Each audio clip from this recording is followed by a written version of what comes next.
Baik, pada Minggu Paskah ini saya akan menyampaikan firman Tuhan dengan tema penghiburan dan mandat Paskah. Mari kita melihat kisah Paskah dalam Matius 28 1-10. Setelah hari Sabat lewat, menjelang menyingsingnya fajar, pada hari pertama minggu itu, pergilah Maria Magdalena dan Maria yang lain menengok kubur itu. Maka terjadilah gempa bumi yang hebat, sebab seorang malaikat Tuhan turun dari langit dan datang ke batu itu dan menggulingkannya, lalu duduk di atasnya. Wajahnya bagaikan kilat, pakaiannya putih bagaikan salju. Dan penjaga-penjaga itu gentar ketakutan dan menjadi seperti orang-orang mati. Akan tetapi malaikat itu berkata kepada perempuan-perempuan itu, "Janganlah kamu takut, sebab aku tahu kamu mencari Yesus yang disalibkan itu. Dia tidak ada di sini, sebab dia telah bangkit, sama seperti yang telah dikatakannya. Mari, lihatlah tempat dia berbaring.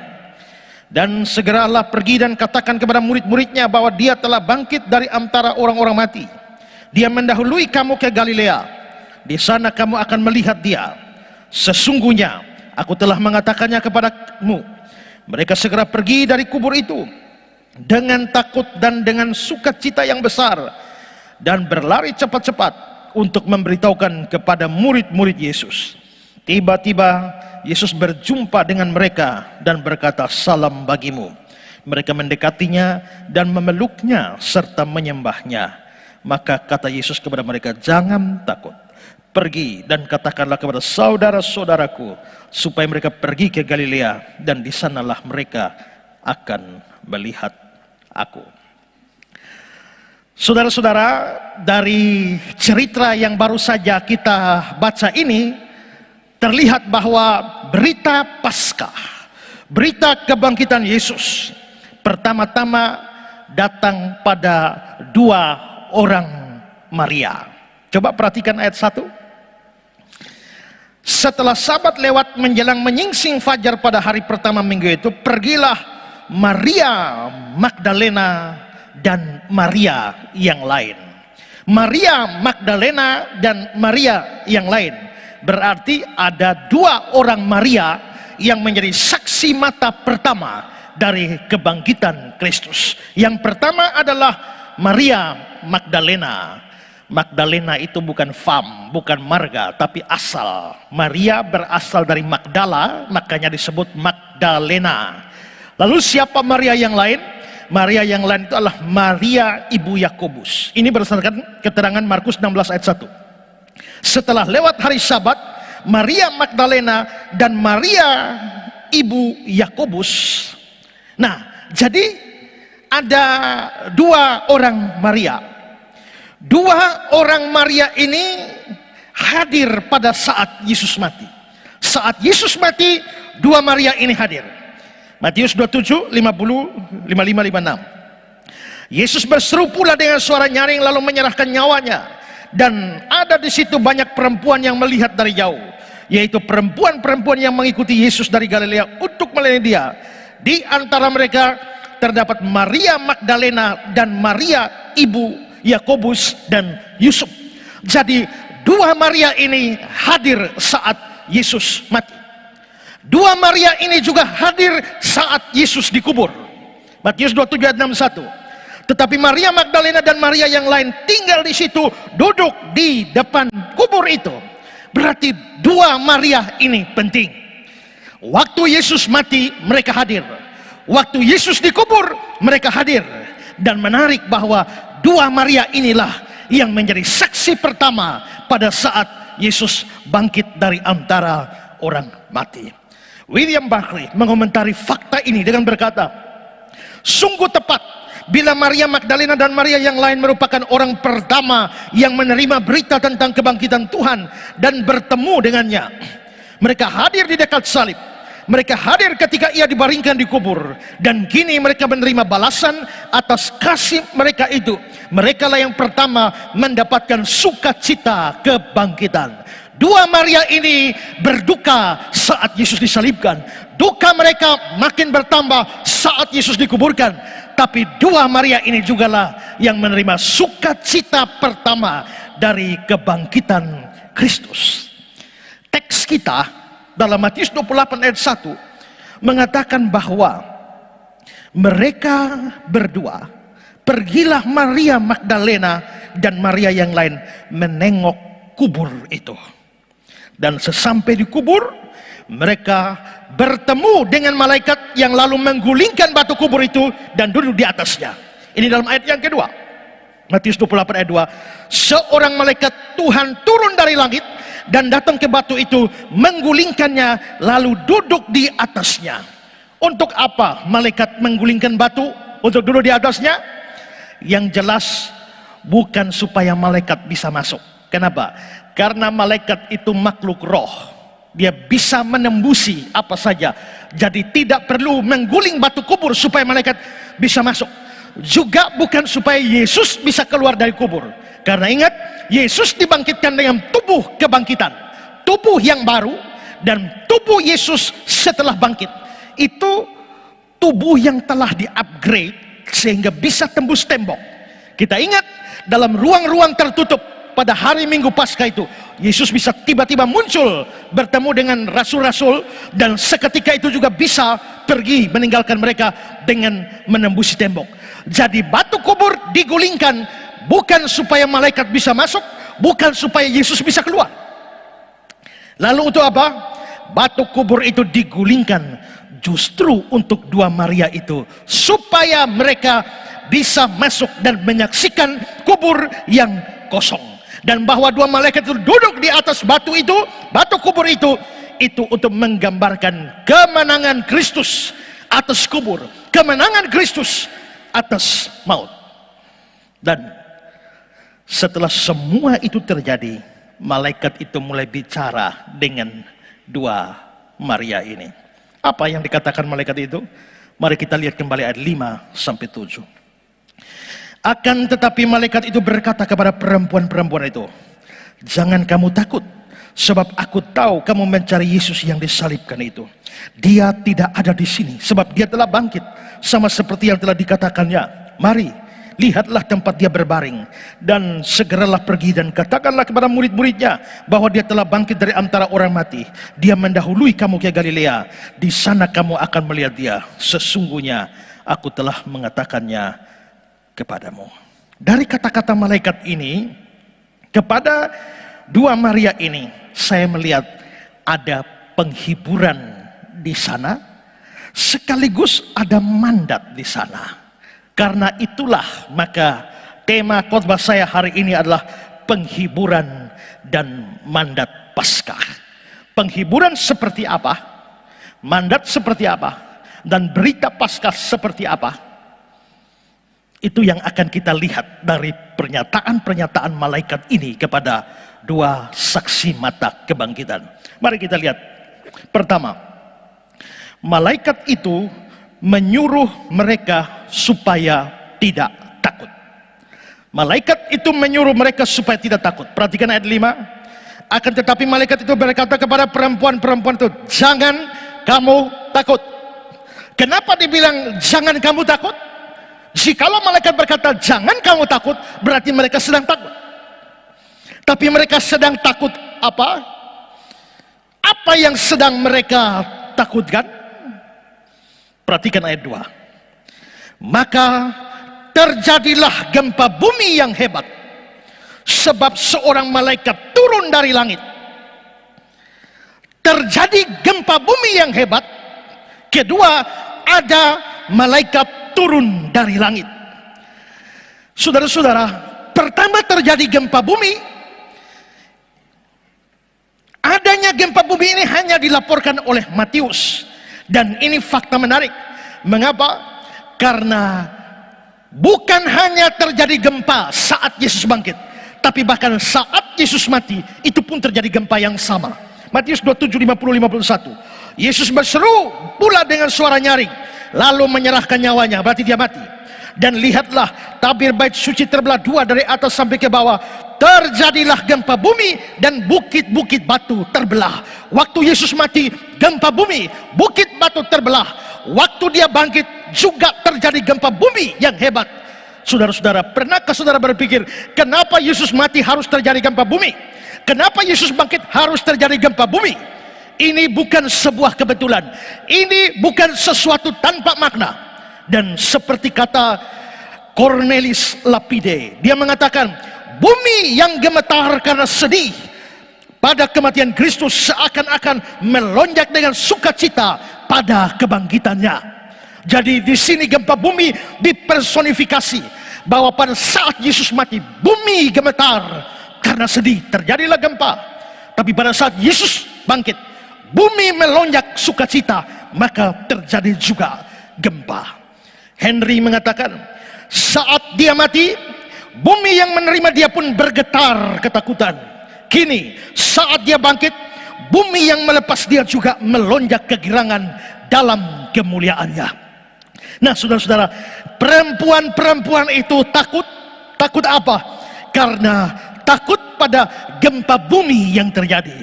Jangankan perempuan, banyak laki-laki juga takut kalau terjadi gempa bumi. Nah, jadi saudara-saudara, mereka takut pertama karena ada gempa bumi, dikatakan gempa bumi yang hebat. Dua perempuan ini takut terhadap gempa bumi. Tapi ada ketakutan yang kedua yang menyebabkan mereka takut. Bukan hanya gempa bumi, tapi munculnya malaikat. Mungkinkah pemunculan malaikat itu yang menyebabkan terjadi gempa bumi? Matius 28 ayat 23. Maka terjadilah gempa bumi yang hebat sebab seorang malaikat turun dari langit. Berarti yang menyebabkan terjadi gempa itu adalah malaikat yang turun dari langit dan datang ke batu itu, menggulingkannya lalu duduk di atasnya. Ayat 3, wajah malaikat itu bagaikan kilat dan pakaiannya putih bagaikan salju. Jadi sudah takut karena gempa bumi, ternyata gempa bumi disebabkan oleh datangnya, hadirnya seorang malaikat. Malaikat itu bagaikan kilat, wajahnya bagaikan kilat, pakaiannya putih seperti salju. Bandingkan dengan Lukas 24, 4 dan 5. Sementara mereka berdiri termangu-mangu karena hal itu, tiba-tiba ada dua orang berdiri dekat mereka, memakai pakaian yang berkilau-kilauan. Ini pasti malaikat. Lalu ayat 5, mereka sangat ketakutan dan menundukkan kepala. Tapi kedua orang itu berkata kepada mereka, mengapa kamu mencari dia yang hidup di antara orang mati?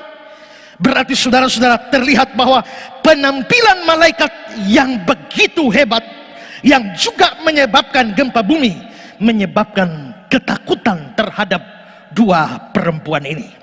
Saudara, perlu diketahui bahwa kalau saudara baca kisah-kisah Alkitab, setiap kali Alkitab menggambarkan orang melihat malaikat, responnya itu ketakutan. Ya. Hakim-Hakim 13 ayat 6 contohnya. Telah datang kepadaku seorang abdi Allah yang rupanya sebagai rupa malaikat Allah, amat menakutkan. Daniel 10, 5-9. Kuangkat mukaku lalu kulihat, tampak seorang berpakaian kain lenan dan berikat pinggang emas dari Ufas.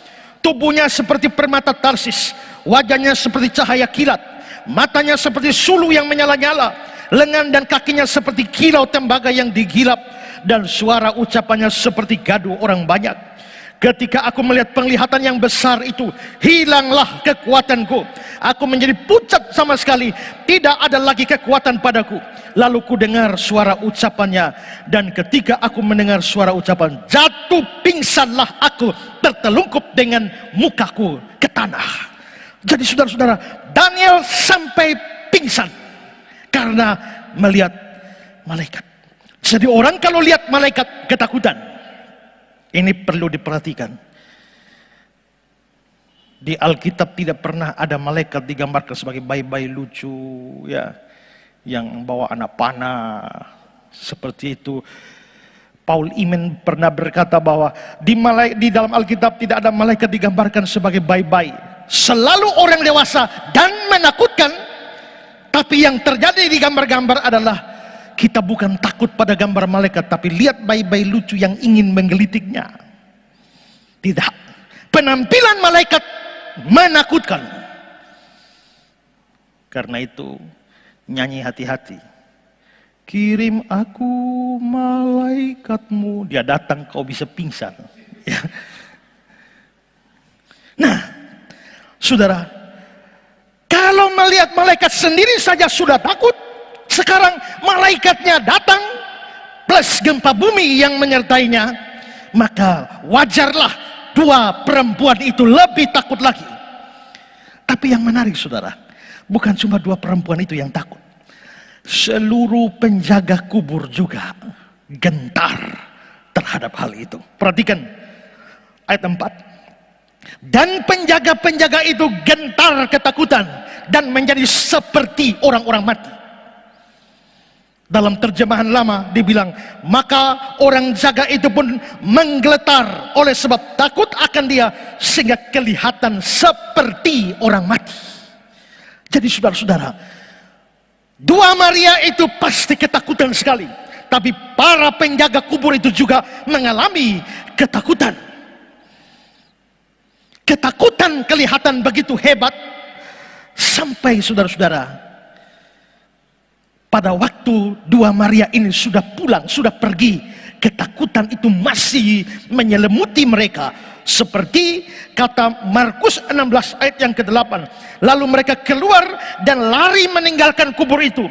Sebab gentar dan dahsyat menimpa mereka.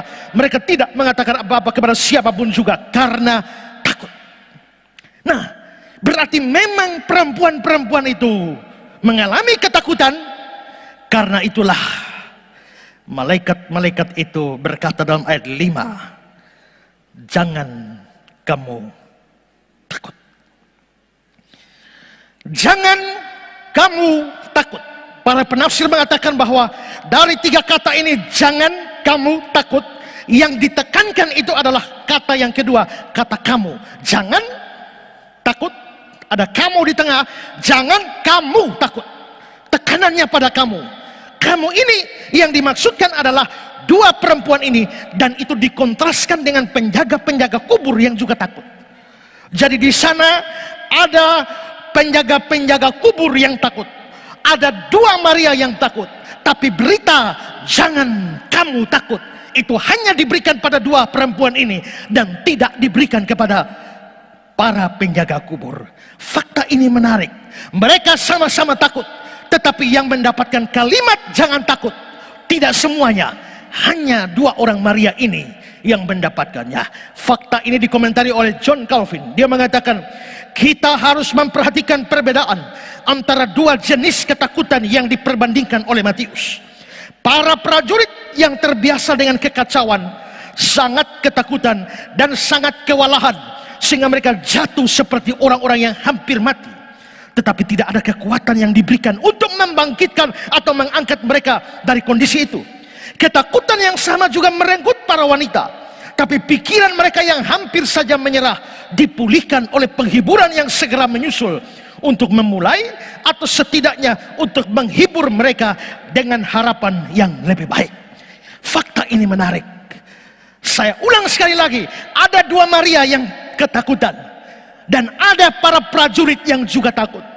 Dua kelompok yang sama-sama takut.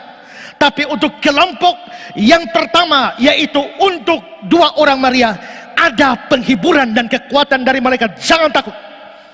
Tapi untuk para prajurit yang tidak percaya, tidak ada penghiburan bagi mereka, tidak ada kekuatan bagi mereka seperti yang diberikan oleh malaikat kepada dua orang perempuan ini. Saudara-saudara, di sini kita harus bersyukur. Bukankah dalam hidup ini seringkali orang percaya mengalami hal yang sama dengan orang tidak percaya? Orang yang percaya, orang yang tidak percaya bisa sedih. Orang percaya juga bisa sedih. Orang yang tidak percaya bisa berduka. Orang percaya bisa berduka. Orang tidak percaya bisa menghadapi masalah. Orang percaya bisa menghadapi masalah juga. Orang tidak percaya bisa menderita. Orang yang percaya bisa menderita juga. Jadi sama seperti orang-orang tidak percaya, orang percaya bisa mengalami banyak hal yang sama. Tetapi saudara-saudara, ada perbedaannya, yaitu untuk yang percaya selalu ada firman yang menguatkan. Tapi untuk yang tidak percaya, tidak ada penghiburan dari firman untuk mereka. Sama seperti dua Maria adalah orang percaya, ketika takut ada penghiburan bagi mereka dari firman. Tetapi untuk para prajurit yang tidak percaya, ketakutan yang sama melanda, tapi tidak ada firman, kekuatan, dan penghiburan bagi mereka. Saudara-saudara,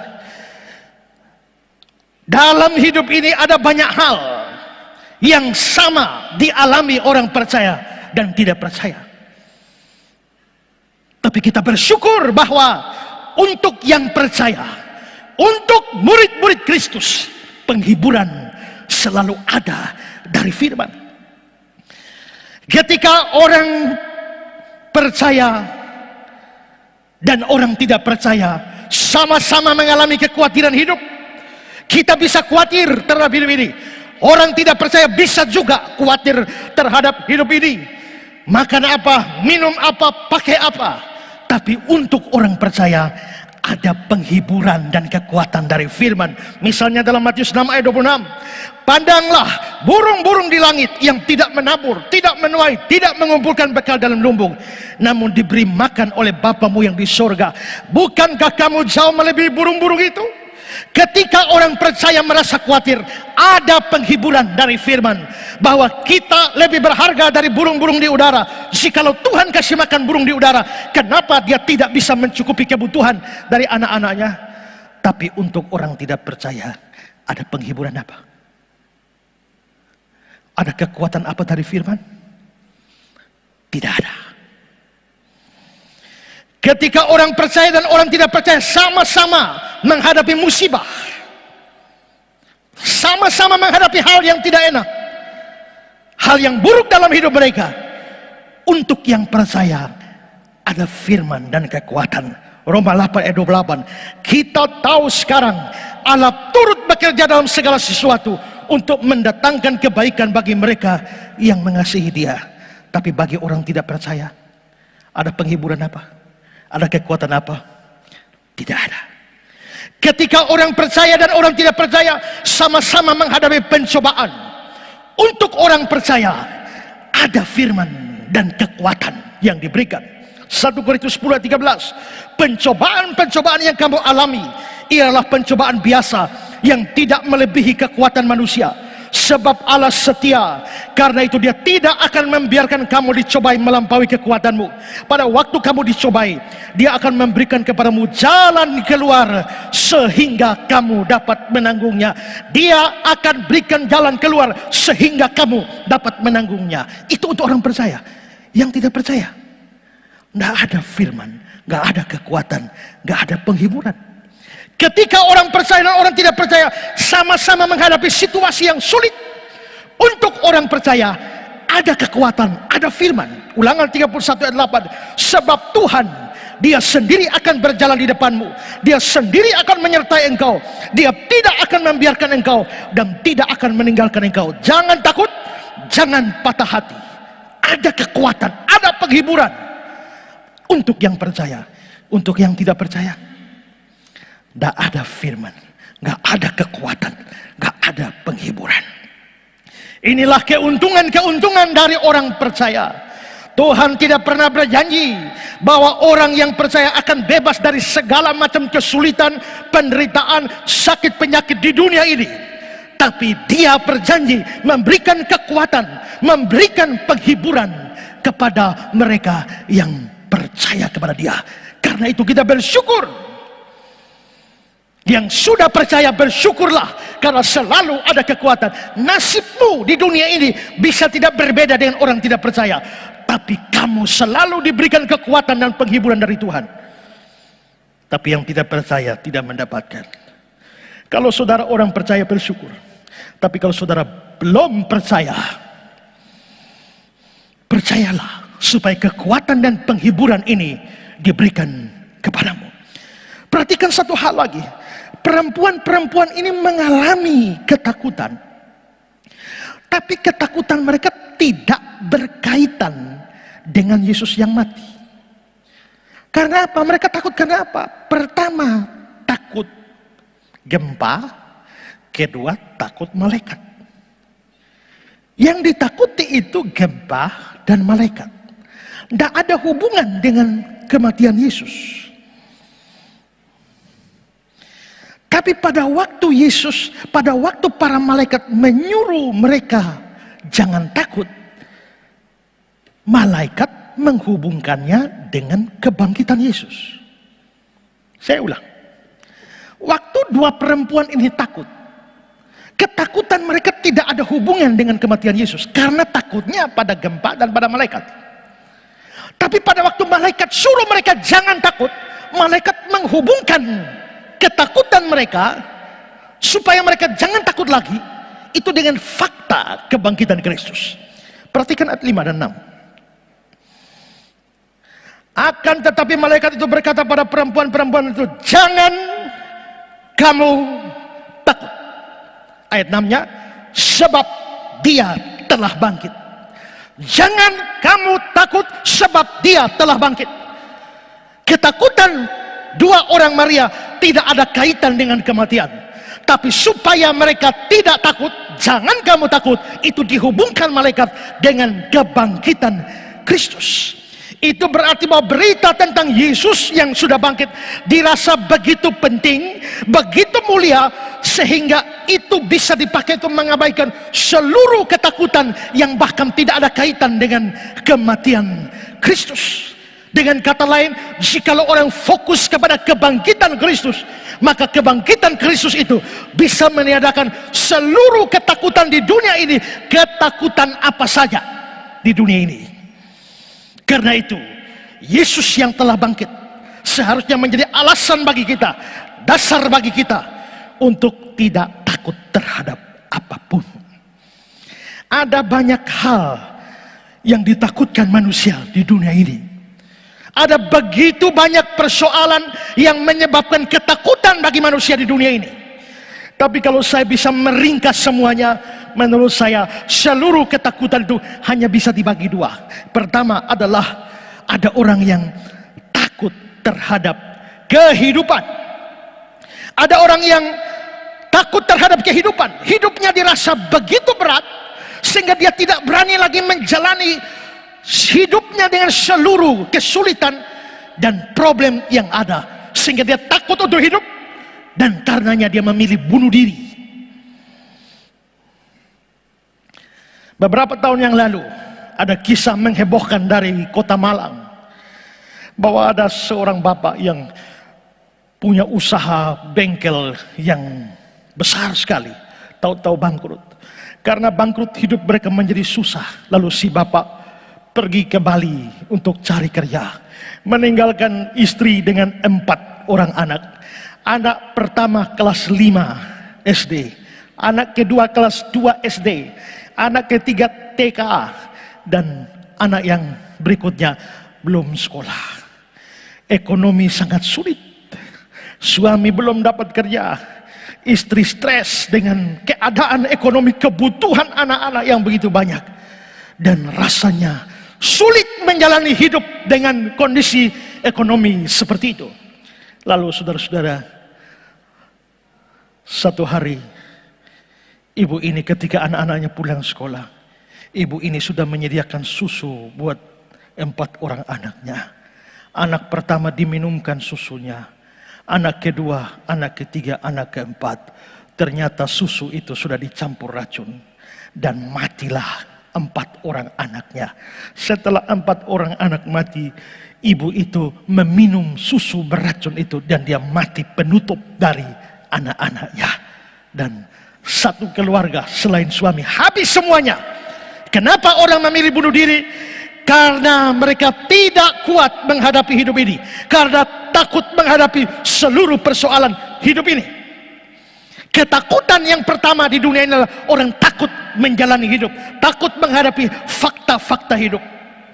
Tapi ketakutan yang kedua adalah orang takut terhadap kematian. Orang takut terhadap kematian. Kematian begitu mengerikan baginya sehingga dia tidak berani menghadapi kematian. Yang satu tidak berani menghadapi hidup. karenanya memilih mati. Yang satu tidak berani menghadapi kematian, bahkan takut terhadap kematian. Takut terhadap, jangankan kematian, terhadap kuburan saja bisa takut sekali. Dua macam ketakutan itu melanda seluruh manusia. Tapi saudara-saudara, semua ketakutan seperti itu seharusnya tidak ada di dalam diri orang percaya. Mengapa? Karena Kristus sudah bangkit. Karena Kristus sudah bangkit, kita tidak usah takut terhadap kematian. Karena Kristus sudah mengalahkan kematian melalui kebangkitannya. Tapi karena Kristus sudah bangkit, kita juga tidak perlu takut pada kehidupan. Karena Dia sudah bangkit dan hidup selama-lamanya. Berarti Kristus berkuasa atas kematian dan juga atas kehidupan.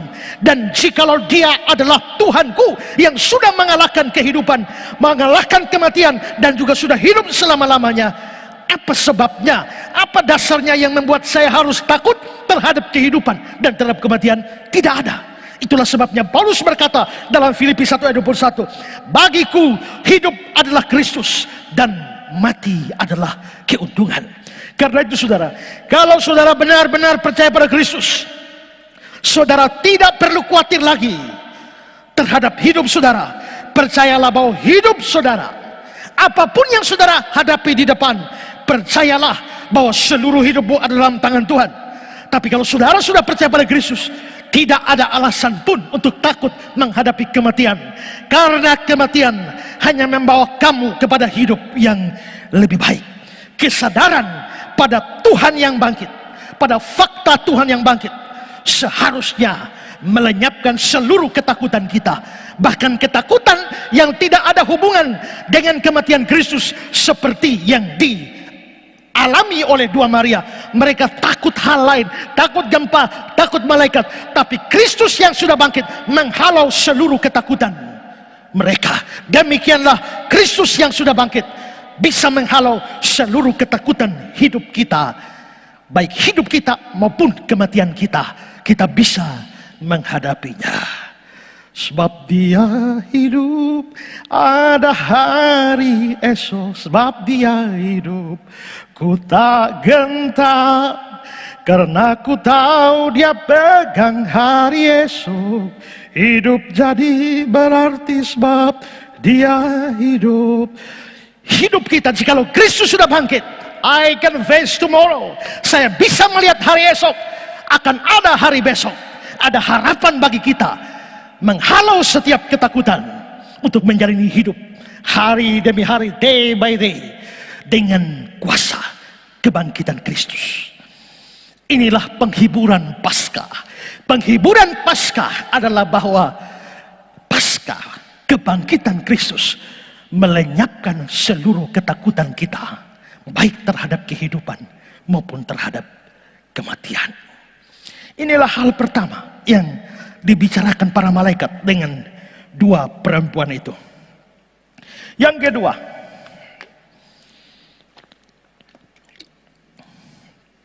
malaikat itu meyakinkan mereka tentang kebangkitan Yesus. Setelah bilang jangan takut, malaikat lalu berikan keyakinan bahwa Yesus sudah bangkit. Ayat 5 dan 6. Aku tahu kamu mencari Yesus yang disalibkan itu. Dia tidak ada di sini sebab Dia telah bangkit. Dan sama seperti yang dikatakannya, mari lihatlah tempat Dia berbaring. Di sini kita melihat bahwa malaikat itu memberi keyakinan pada perempuan itu, Yesus sudah bangkit. Perhatikan komentar dari Henry. Jika mereka hanya diberitahu bahwa Dia tidak ada di sini, kalau kalimat stop di situ, tanpa keterangan tambahan Dia telah bangkit, tentu hal itu tidak terlalu menghibur mereka yang mencari Dia. Perhatikan.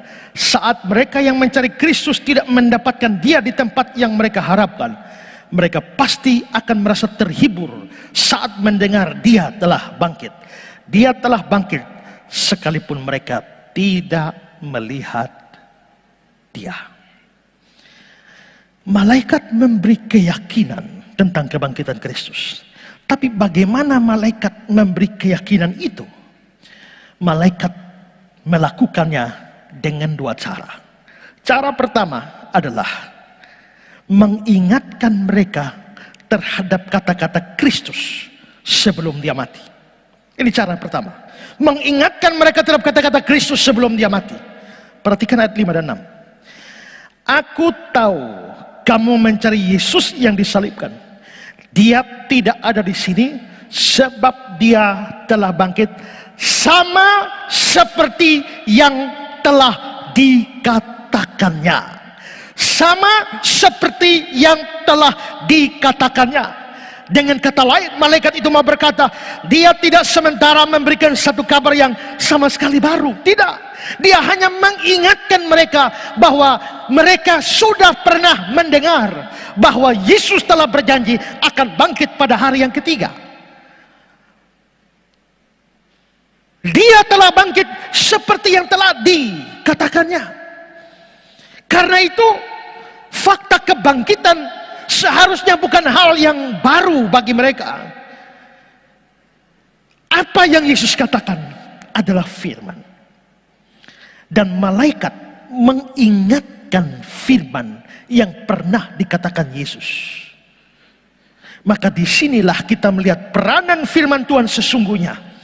Apabila kita memperhatikan firman Tuhan dengan sungguh-sungguh, kita tidak perlu heran dengan segala yang terjadi, karena Tuhan telah berfirman terlebih dahulu. Seandainya mereka mengingat firman yang dikatakan Yesus, mereka tidak perlu heran bahwa Yesus bangkit dari antara orang mati. Seringkali orang menjadi heran karena tidak mengingat firman yang telah disampaikan sebelumnya. Tapi kalau kita mengikuti prinsip ini, memperhatikan firman Tuhan, maka kita akan tahu bahwa apapun yang terjadi di dunia ini sebelumnya sudah disampaikan dalam firman Tuhan, dan itu seharusnya tidak membuat kita heran. Jikalau kita melihat ada banyak ajaran sesat di dalam gereja, kita melihat banyak bermunculan nabi palsu, kita melihat banyak bermunculan guru-guru palsu yang mengajar bukan dari kebenaran firman Tuhan dan melenceng menyesatkan banyak orang. Jangan heran. Kenapa? Karena bukankah sebelumnya hampir 2000 tahun yang lalu, bahkan lebih dari 2000 tahun yang lalu, Tuhan Yesus sudah mengatakan, Matius 24 ayat 11, banyak nabi palsu akan muncul dan menyesatkan banyak orang. Ayat 24, sebab Mesias palsu dan nabi-nabi palsu akan muncul. Mereka akan mengadakan tanda-tanda yang dahsyat, mujizat-mujizat, sehingga sekiranya mungkin mereka menyesatkan orang pilihan juga. Atau dalam 2 Petrus 2 ayat 1, sebagaimana nabi palsu dahulu tampil di tengah umat Allah, demikian pula di antara kamu akan ada guru palsu. Mereka memasukkan pengajaran-pengajaran sesat yang membinasakan. Hari-hari ini ada begitu banyak guru palsu, ada begitu banyak nabi palsu, begitu banyak pengajar palsu, termasuk yang banyak menyebar di medsos. Tapi kalau saudara lihat semua itu, jangan heran. Kenapa? Kalau saudara memperhatikan firman Tuhan, bukankah semua itu telah dikatakan sebelumnya? Kalau kita melihat banyak orang sekarang lebih suka dongeng daripada ajaran yang benar dan Alkitabiah. Kalau orang mengajar firman Tuhan sungguh-sungguh, kembali kepada Alkitab, berdasar pada Alkitab, orang tidak mau dengar. Tapi orang lebih suka dengar cerita dongeng-dongeng yang aneh-aneh. Saya baru pulang dari surga, pergi ke surga 3 kali seminggu. Sebelum pulang sempat minum kopi sama Simon Petrus. Simon Petrus ngomong begini-begini. Orang percaya, amin, haleluya. Cerita yang paling gila, paling aneh dari orang yang menamakan diri hamba Tuhan, dengan mudah dipercaya begitu banyak orang tanpa kembali kepada firman. Ketika saya berseru dengan keras menentang begitu banyak pengajaran palsu, guru-guru palsu yang mengajar menyimpang dari firman, banyak orang memaki saya, mencaci maki saya, menuding saya yang aneh-aneh. Kenapa semua itu? Apakah itu harus mengherankan? Tidak. Jikalau kita kembali kepada firman, kita menjadi tahu, bukankah semua itu telah dikatakan firman sebelumnya? Dalam 2 Timotius 4 ayat 3 dan 4, karena akan datang waktunya orang tidak dapat lagi menerima ajaran sehat. Tapi mereka akan mengumpulkan guru-guru menurut kehendaknya untuk memuaskan keinginan telinganya. Mereka akan memalingkan telinga dari kebenaran dan membukanya bagi dongeng. Kitab suci berkata, jikalau ada orang bernubuat dan nubuat tidak terjadi, itu tanda orang itu tidak berbicara atas nama Tuhan, dan itu nabi palsu. Tapi anehnya, ada orang bikin nubuat sudah salah, orang tidak perhatikan firman, tetap saja percaya. Berapa banyak orang yang bikin nubuat bahwa COVID-19 ini akan segera berakhir pada bulan April. Kita lihat jadi atau tidak. Tapi bayangkan, tapi seandainya tidak jadi, percayalah bahwa seandainya tidak jadi pun tetap ada pasukan besar yang akan terus mendukungnya. Aneh? Tidak. Kalau kita mengacu kepada firman sebelumnya, banyak orang lebih suka dongeng daripada kebenaran firman Tuhan.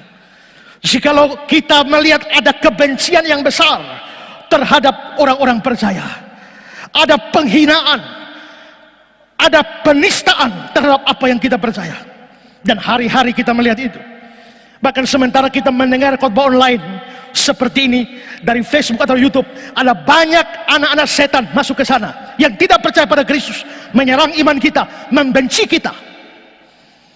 Bahkan sementara saya berkhotbah pun begitu banyak penghinaan bisa datang pada saya.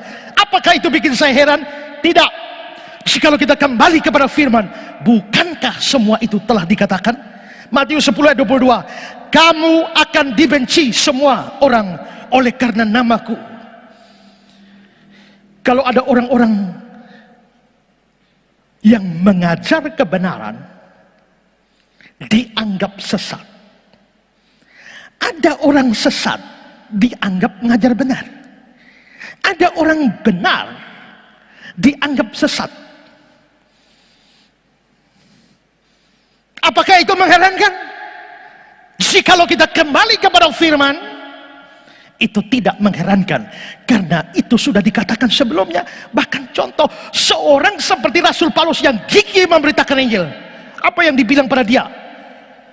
Kisah 26 ayat 24, sementara Paulus mengemukakan semua itu untuk mempertanggungjawabkan pekerjaan, berkatalah Festus dengan suara keras, engkau gila Paulus, ilmumu yang banyak membuat engkau gila.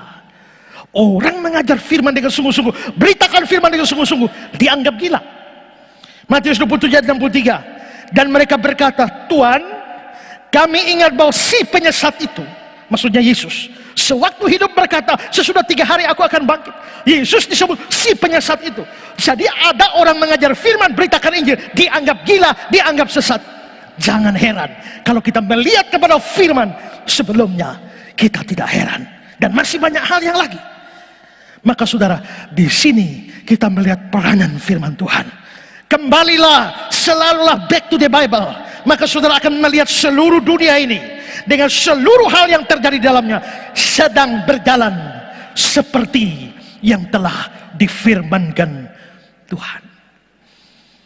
Yesus bangkit. Itu seharusnya tidak mengherankan para murid, seandainya mereka melihat kepada firman yang sudah diberitakan sebelumnya. Cara kedua yang dipakai oleh malaikat untuk membuktikan Yesus bangkit adalah memperlihatkan kubur Yesus yang telah kosong. Memperlihatkan kubur Yesus yang telah kosong. Perhatikan kembali ayat 56.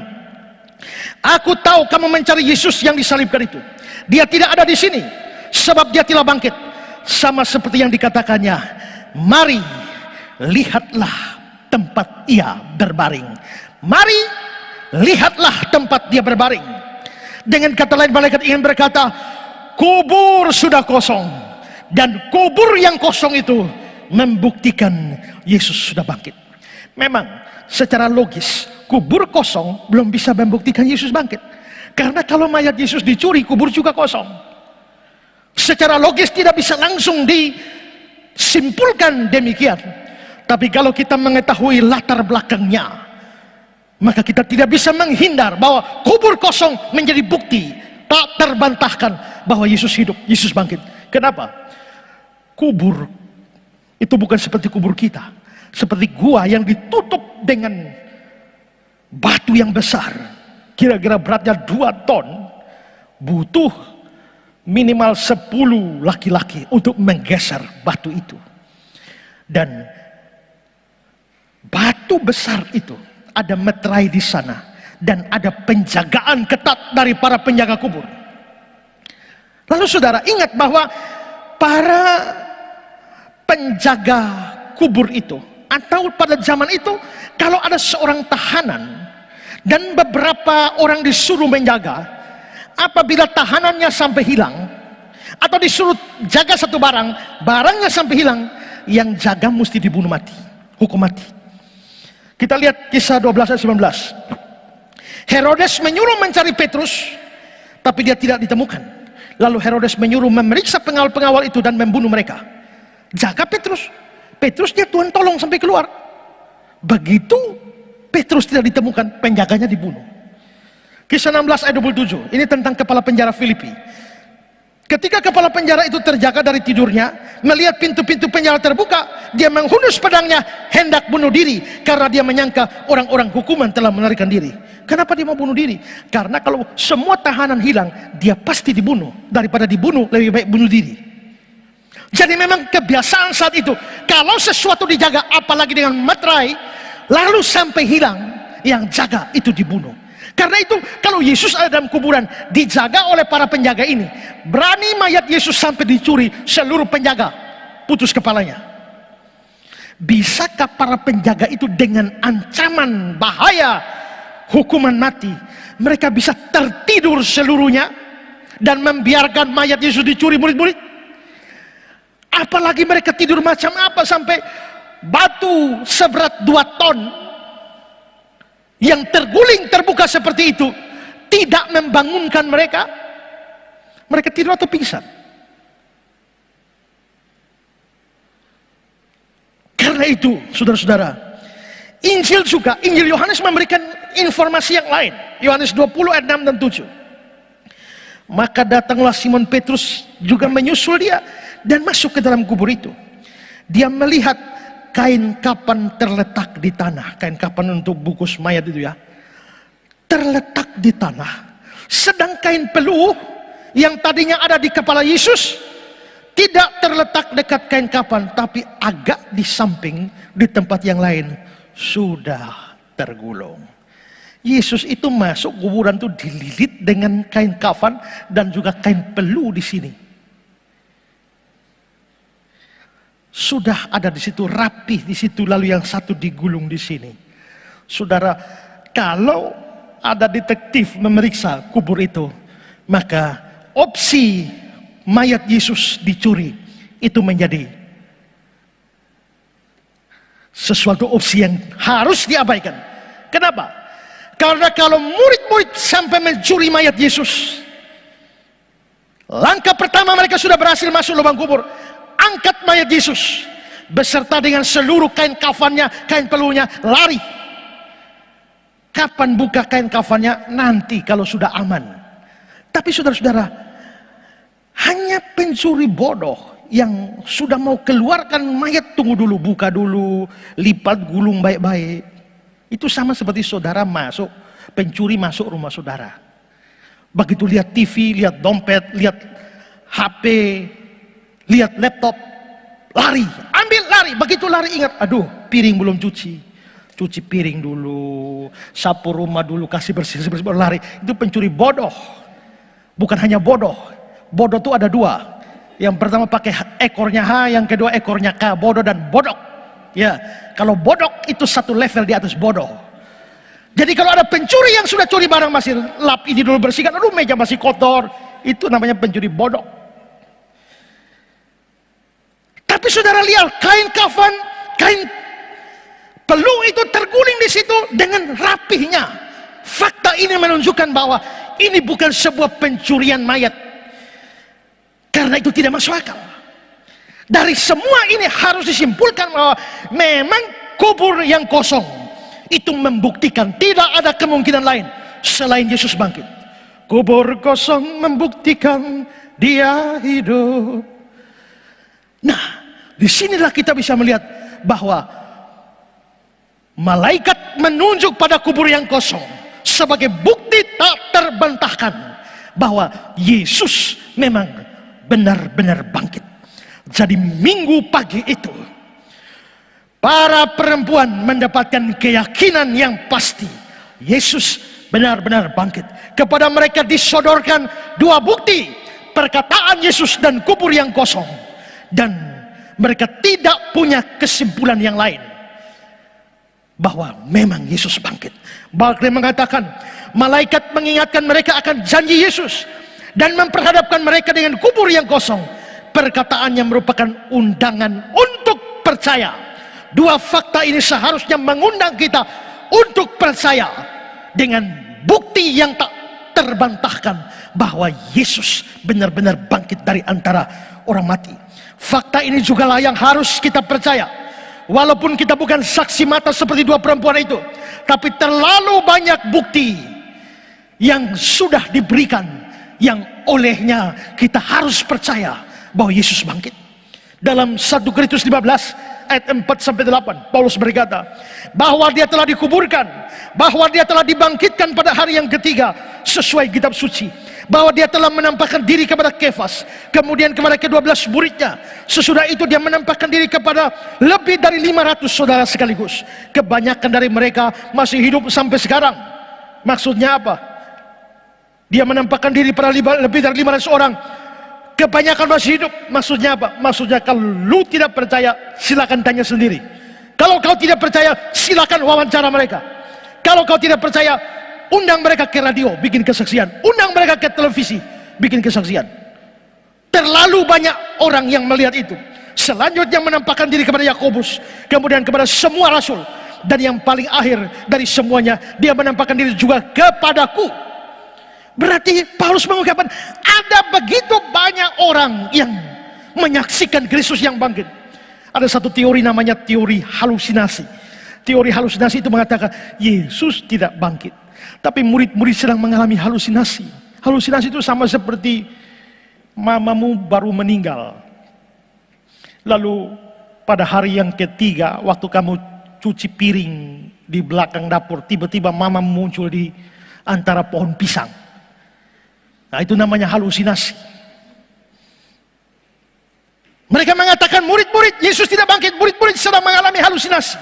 Tapi itu tidak mungkin. Kenapa? Secara psikologis, halusinasi biasa terjadi kalau orang mengharapkan sesuatu. Kamu rindu mamamu, harap mamamu, lalu kau lihat jadi pohon pisang. Tapi murid-murid tidak mengharapkan kebangkitan. Mereka sama sekali lupa akan kata-kata Yesus, karenanya tidak ada harapan akan kebangkitan.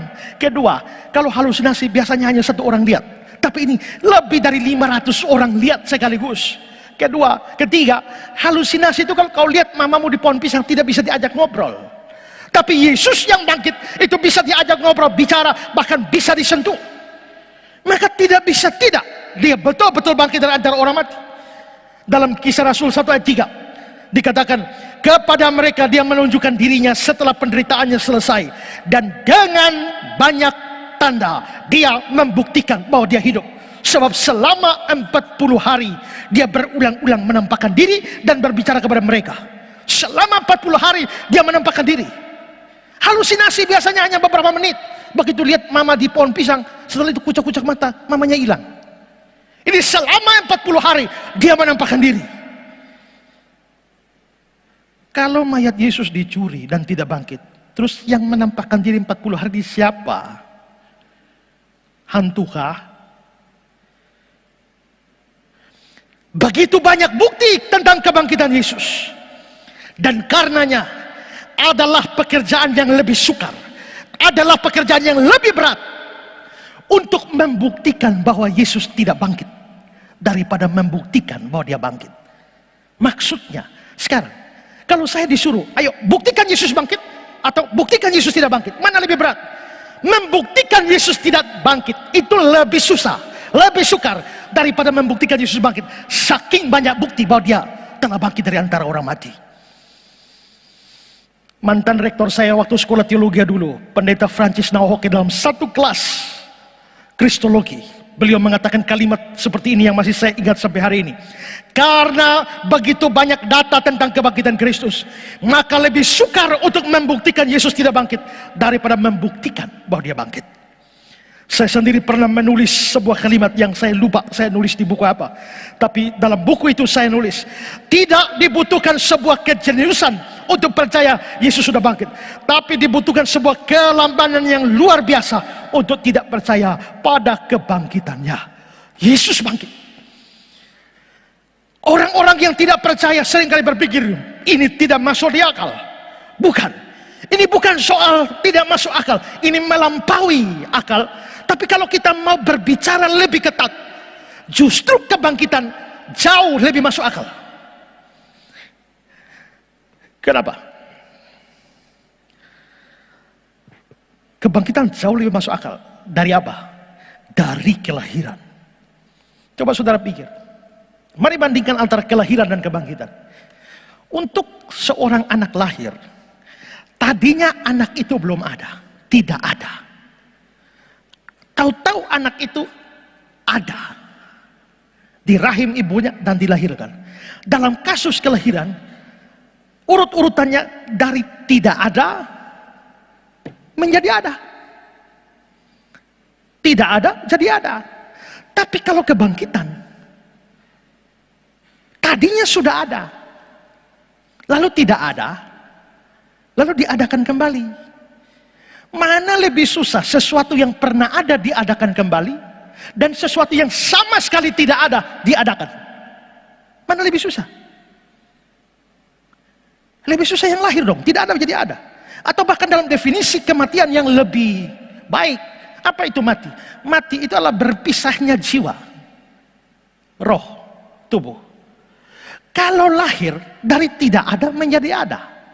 Kalau bangkit, tadi kan mati, berarti jiwa, roh, dan tubuh pisah, tinggal disatukan lagi. Mana lebih susah? Membuat yang tidak ada menjadi ada, atau tinggal menyatukan dua hal, dua aspek yang berpisah, disatukan kembali? Mana lebih susah? Yang lebih susah itu kelahiran. Tapi berapa banyak orang yang tidak keberatan, atau tidak heran, tidak aneh kalau ada kelahiran? Saudara, heboh, heboh, heboh. Kenapa? Di Nunleu sana ada orang lahir. Heboh, heboh besar. Ada orang lahir di Jakarta. Heran? Tidak. Padahal kelahiran itu lebih ajaib daripada kebangkitan. Tapi kenapa orang tidak heran kelahiran? Hanya karena tiap hari ada kelahiran. Kenapa orang merasa kebangkitan mustahil? Karena dalam 1000-2000 tahun belum tentu ada kebangkitan.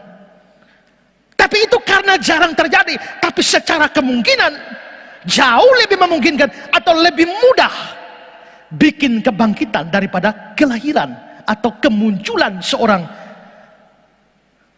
anak di dunia ini. Karena itu Blaise Pascal mengatakan, apa alasan orang-orang ateis mengatakan bahwa kita tidak dapat bangkit kembali? Yang mana yang lebih sukar, dilahirkan atau bangkit kembali? Sesuatu yang tidak pernah ada menjadi ada, atau sesuatu yang sudah ada menjadi ada lagi? Apakah lebih sukar untuk kembali daripada untuk menjadi ada? Maka di sini saudara-saudara, kita bisa melihat bahwa sebenarnya jikalau saudara tidak ada keberatan logika untuk menerima sebuah kasus kelahiran, seharusnya menyingkirkan juga seluruh keberatan logika terhadap kasus kebangkitan. Para perempuan dan para murid Yesus yang lain diyakinkan pada Minggu Paskah oleh malaikat bahwa Yesus sudah bangkit. Keyakinan yang sama harus kita miliki. Siapapun saudara, kalau saudara orang Kristen, saudara harus percaya pada kebangkitan. Biarkan orang-orang yang tidak mau percaya, orang-orang non-Kristen tidak percaya, urusan mereka. Tapi kita harus percaya. Dan kepercayaan ini penting. Kenapa penting? Roma 10 ayat 9 mengatakan, sebab jika kamu mengaku dengan mulutmu bahwa Yesus adalah Tuhan, percaya dalam hatimu bahwa Allah telah membangkitkan dia dari antara orang mati, kamu akan diselamatkan. Kalau kamu tidak percaya Yesus bangkit, kamu tidak mungkin diselamatkan. Karena itu kebangkitan Kristus harus dipercaya bersama dengan kepercayaan pada Yesus sebagai juru selamat dan Tuhan. Itu memberikan keselamatan kepada saudara. Tanpa itu saudara tidak mungkin diselamatkan. Karena itu semua kita harus percaya Yesus bangkit. Dan kita perlu juga beritahukan kepada dunia fakta-fakta tentang kebangkitan Kristus. Jangan pernah ragu bahwa Yesus Tuhanmu memang pernah bangkit dalam sejarah. Itu fakta historis yang tak terbantahkan, baik secara historis maupun juga secara logika. Percayalah sungguh-sungguh bahwa Yesus sudah bangkit dari antara orang mati. Sekarang hal yang ketiga yang dikatakan malaikat. Malaikat itu menyuruh mereka meneruskan berita kebangkitan itu. Malaikat menyuruh mereka meneruskan berita kebangkitan. Setelah diberi keyakinan, malaikat juga memberikan tugas kepada dua perempuan itu. Ayat 7. Dan segeralah pergi, katakanlah kepada murid-muridnya bahwa dia telah bangkit dari antara orang mati. Segeralah pergi, katakanlah bahwa dia telah bangkit dari antara orang mati. Saudara, mereka disuruh pergi memberitahukan kabar itu dengan segera. Segera pergi. Mengapa harus segera? Apakah kalau tidak segera berita itu akan basi? Tidak. Tapi malaikat atau Tuhan tahu bahwa murid-murid yang lain sangat membutuhkan berita itu segera. Karena iman mereka sedang lemah. Mereka sementara ketakutan. Dan dalam ketakutan dan kelemahan seperti itu, berita tentang kebangkitan Kristus harus segera disampaikan untuk menolong mereka. Mungkin perempuan-perempuan itu masih senang berada di sana. Lihat-lihat kubur yang kosong. Kalau zaman sekarang selfie-selfie dululah sebagai bukti bahwa kubur memang kosong. Atau masih mau bercakap-cakap dengan malaikat itu lebih dalam. Tapi stop, karena berita kebangkitan itu harus segera disampaikan. Pergilah.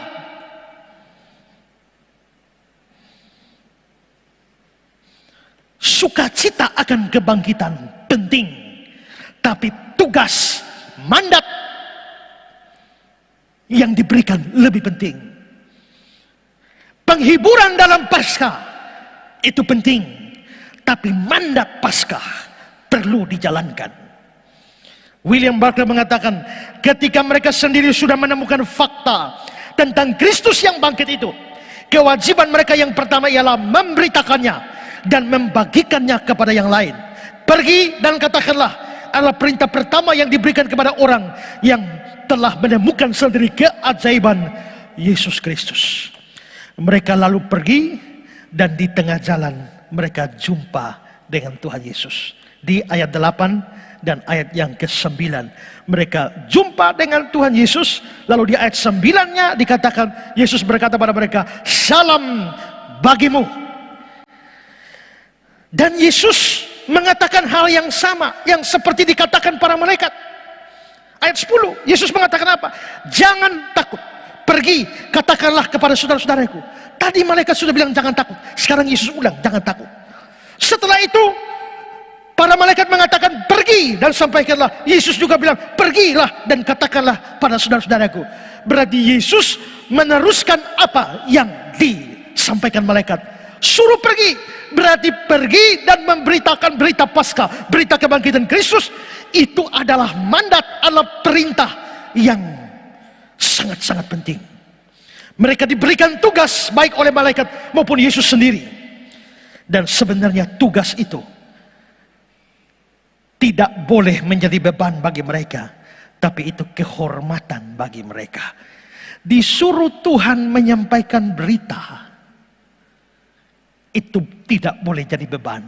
Itu kehormatan. Kehormatan yang bagaimana? Perhatikan kata-kata Henry. Para wanita itu diutus untuk mengabarkan berita itu kepada para murid. Dengan demikian mereka menjadi rasul untuk para rasul. Mereka jadi rasul untuk para rasul. Luar biasa, bukankah itu kehormatan? Seharusnya para rasul yang memberitakan. Dua perempuan ini bukan rasul, tapi mereka dijadikan rasul untuk para rasul. Itu sebuah kehormatan besar untuk menyampaikan berita kebangkitan Kristus.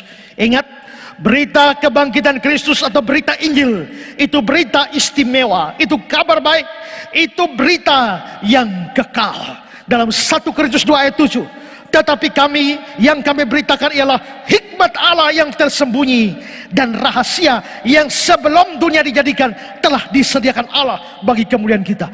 Itu adalah rahasia ilahi yang kita perlu sampaikan pada dunia. Dalam Markus 16 ayat 8 dikatakan, sesudah Yesus sendiri dengan perantaraan para muridnya memberitakan dari timur ke barat berita yang kudus dan tak terbinasakan. Berita Injil adalah berita yang kudus, tak terbinasakan.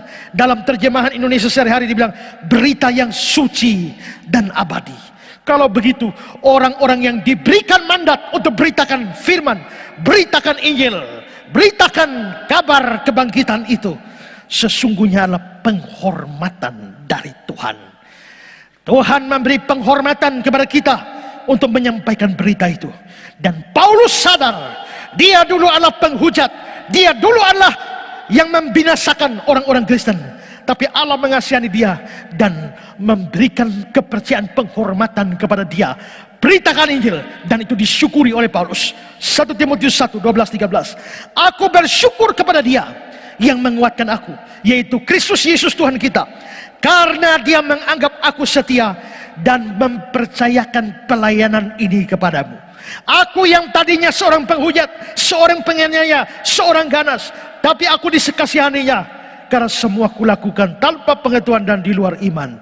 Paulus bilang, aku bersyukur karena Tuhan beri kepercayaan ini.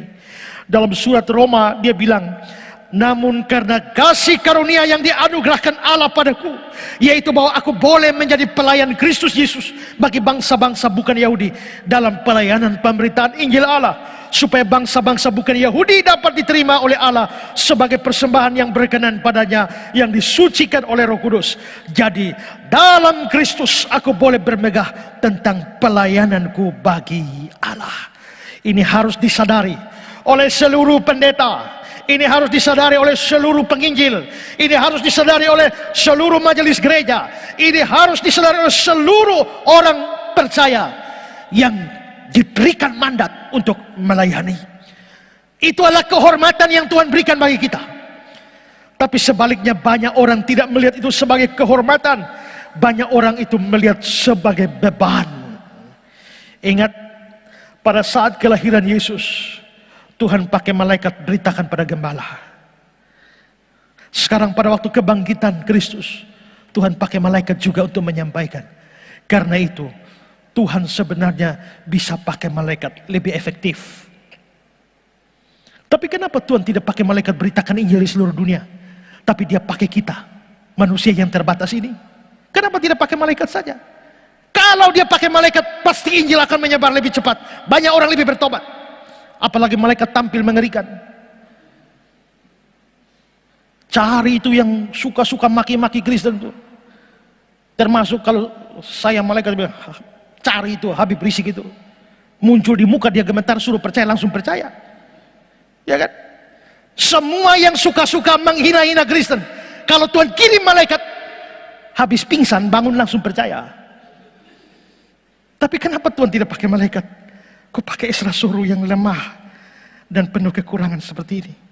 Kenapa Tuhan tidak pakai malaikat, tapi pakai saudara? Saudara siapa? Saya siapa?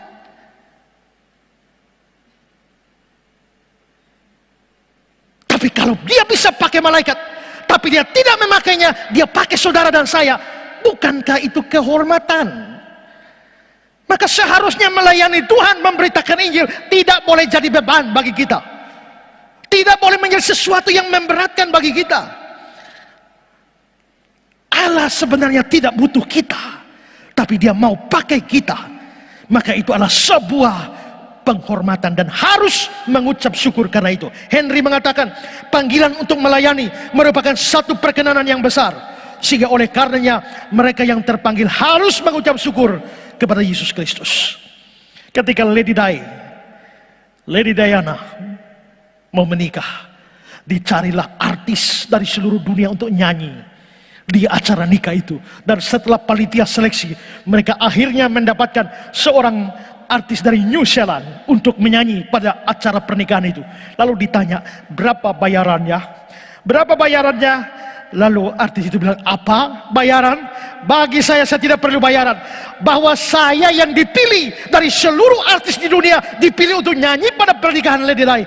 Itu kehormatan buat saya. Saya tidak perlu bayaran. Itu kehormatan. Sayangnya, pelayanan pekerjaan Tuhan yang harusnya kehormatan, seringkali jadi beban. Bahkan lebih gila lagi, banyak orang menjadikannya sebagai cara untuk mendapatkan keuntungan sebanyak-banyaknya. Berapa banyak pendeta yang pakai pemberitaan firman Tuhan untuk cari duit. Berapa banyak gereja yang memakai pelayanan untuk mengumpulkan duit untuk orang per orang pribadi, sehingga pendeta bisa kaya raya dari uang jemaat.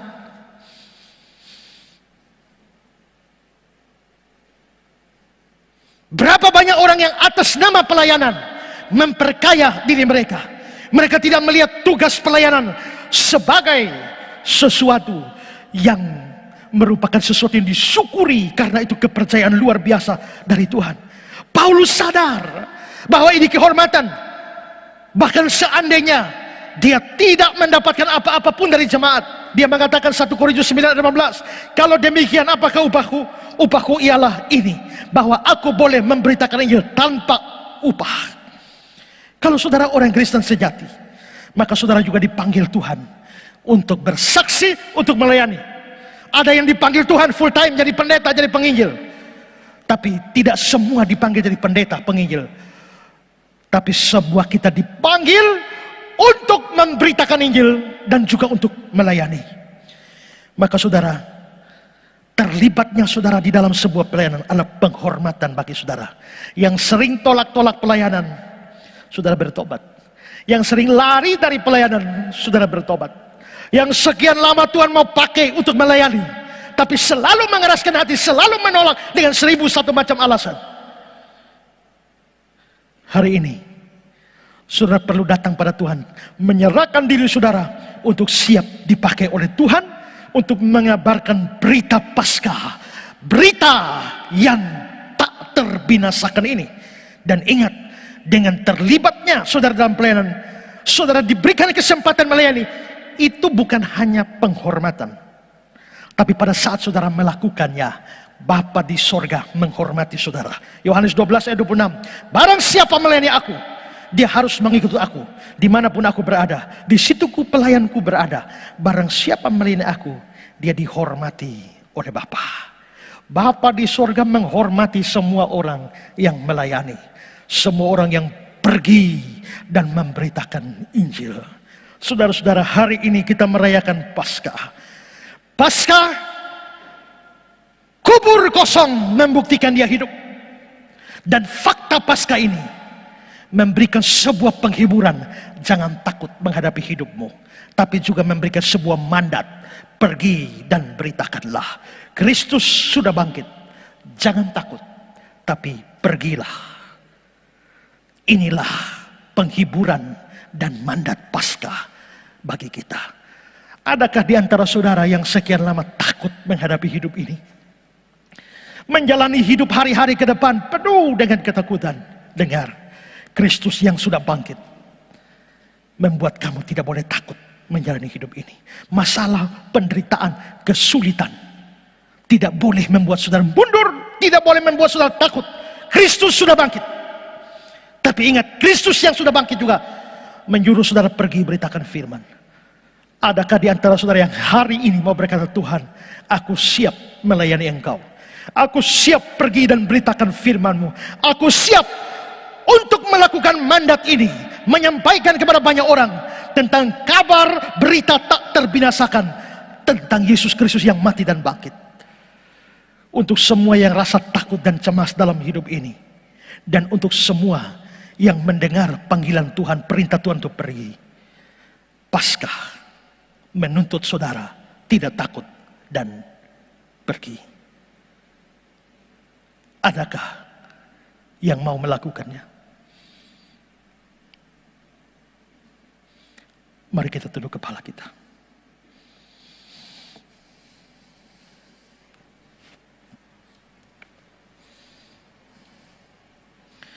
Berapa banyak di antara saudara yang mengalami penderitaan, mengalami kesulitan, mengalami masalah dan tragedi-tragedi hidup lainnya, membuat saudara seperti tidak berani lagi menghadapi fakta kehidupan ini. Rasanya Tuhan tidak kuat lagi menjalani hidup ini. Hari ini ada berita baik bagimu, Kristus sudah bangkit. Kamu tidak perlu takut terhadap apapun.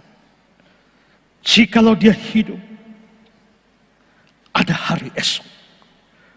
Jikalau dia hidup, kamu bisa melihat hari besok. Ada masa depan. Jikalau dia hidup,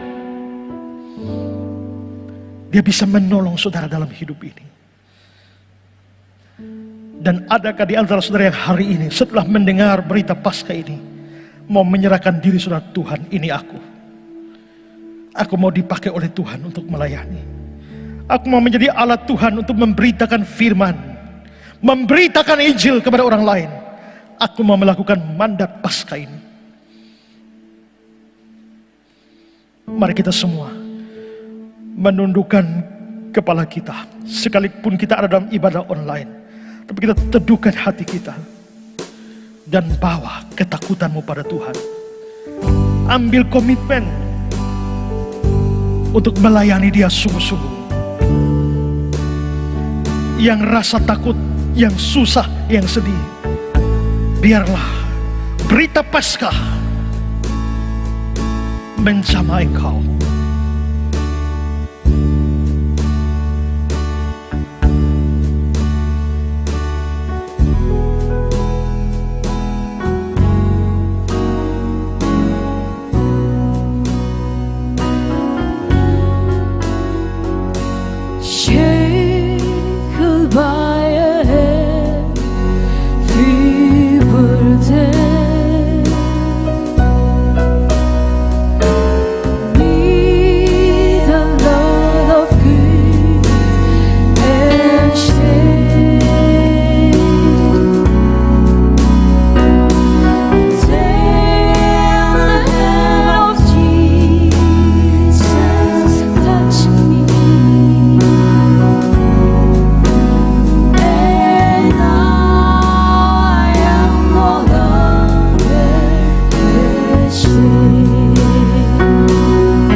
Sambil lagu ini dinyanyikan, semua kita datang pada Tuhan. Kalau hidupmu berat, kalau hidupmu penuh kesulitan, hidupmu penuh ketakutan, hari ini engkau butuh jamahannya. Dia menjamah engkau dengan kuasa Paskah yang melenyapkan ketakutan itu. Bawa hidupmu pada Tuhan. Amethyst, Savior, she's He clears and made me whole.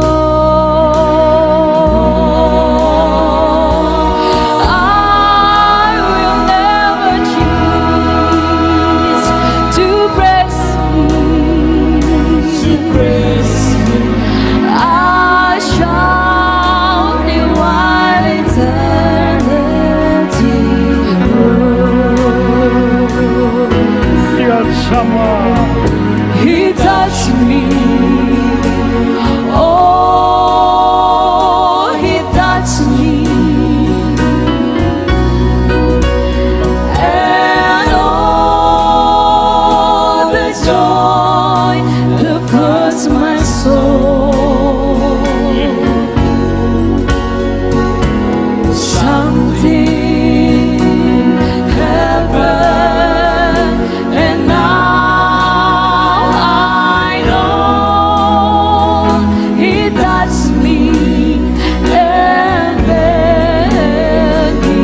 Mari seluruh jemaat sama-sama He touch me.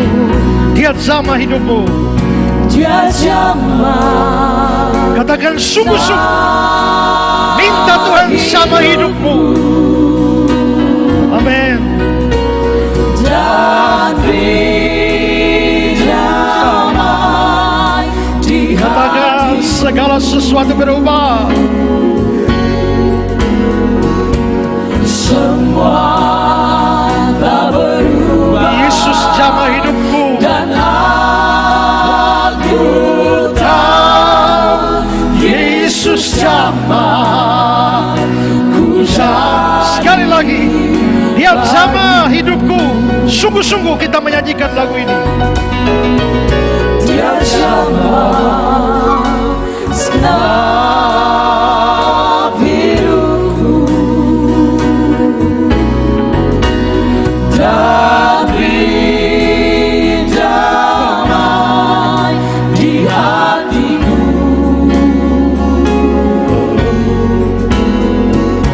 Semua tak berubah. Dan aku tahu Yesus jamah ku jadi. Semua telah berubah. Dia sama aku. Semua tak berubah. Dan aku tahu Yesus jamah ku jadi.